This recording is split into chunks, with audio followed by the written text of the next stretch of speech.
থানকুনি পাতা এখন এখন দেখাই যায় না, বুঝলি? আগে কত থানকুনি পাতা বাড়ির সামনে হলো তুলতাম, রেয়ার জিনিস। মানে দিনের দিন রেয়ারই হয়ে যাচ্ছে ধরো হিসাব মতন। এগুলোকে ফেলে দেবো। থানকুনি পাতা মানে এ করে মানে বেছে সুন্দর করে একটা বাটা করে দিচ্ছি, তাই কত সুন্দর খেতে লাগবে। এটা এইগুলো পুঁতে দিলে হবে, জানো? এই যে শেকড় মতন একটু আছে, একটু পুঁতে দেবে, এইগুলো দেখবে হয়ে যাবে। আগে আমার বাড়িতে কত হতো, ঘরদোর করার পর বালি টালি পড়ে সিমেন্ট পড়ে আর হয়ই না, পুরোই হয়ে গেছে। এখন কিনে খেতে হচ্ছে। বাটা করে তো দেখো সুন্দর লাগবে খেতে।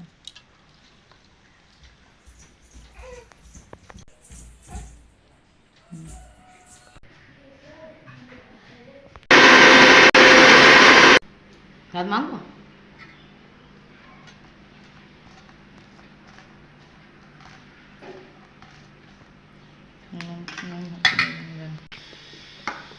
খাবে একটা? হ্যাঁ, খেয়ে যা।